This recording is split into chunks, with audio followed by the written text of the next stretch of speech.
Supreme कोर्टाच्या आदेशानुसार गेल्या 25 नोव्हेंबर 2023 पासून महाराष्ट्रातील सर्व आस्थापना व दुकानावर मराठी पाटी किंवा फलक असणे अनिवार्य आहे। मनसे अध्यक्ष राज ठाकरे यांच्या आदेशानुसार महाराष्ट्रातील सर्वच ठिकाणी महाराष्ट्र सैनिक याबाबतीत सक्रिय झाले असून निवेदन आंदोलनाच्या माध्यमातून प्रशासनाला धारेवर धरण्याचे काम सुरू आहे।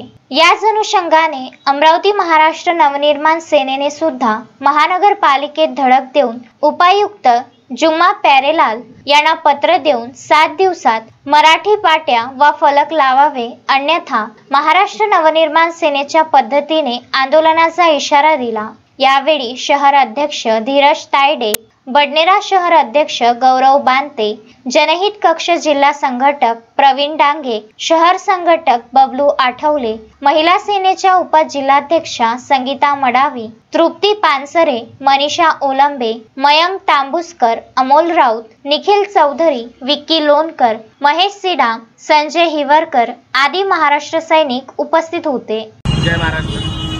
गेल्या अनेक वर्षापासून महाराष्ट्र नवनिर्माण सेना सन्माननीय राजसाहेब ठाकरे यांच्या आदेशानुसार बरेच वर्षापासून मराठी पाट्यांचा मुद्दा हा चालू होता।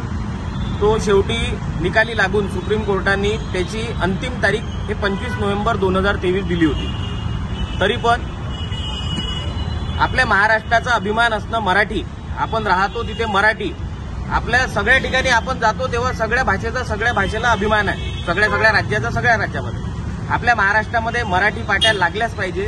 त्यासाठी आज आम्ही अमरावती महानगरपालिका माननीय उपायुक्त साहेब प्यारेलालजी यांना निवेदन दिलं व त्यांनी आम्हाला आश्वासन दिलं आहे की येणाऱ्या 4-5 दिवसात आम्ही सगळीकडे कारवाई करू। परंतु जर अमरावती शहरामध्ये बरेच ठिकाणी मराठी फलक नाहीये, तिथे जर पाट्या लावण्यात नाही आल्या, त्यात मॉलमध्ये पण बरेच मॉल आहे जे झालेले आहेत, त्या बरेच मॉलमध्ये पण पाट्या नाही आहे। जर मराठी फलकाच्या पाट्या लागल्या गेल्या नाही तर महाराष्ट्र नवनिर्माण सेना काय करते हे तर सगळ्यांनाच माहित आहे। पण आता आम्ही आमच्या पद्धतीने कोणती कारवाई करण ते सगळ्यांना दिसेल, याची सगळ्यांनी नोंद घ्यावी आणि याचा सर्वस्वी जबाबदार प्रशासन राहील। जय महाराष्ट्र। Vidarbha news bureau, Amravati.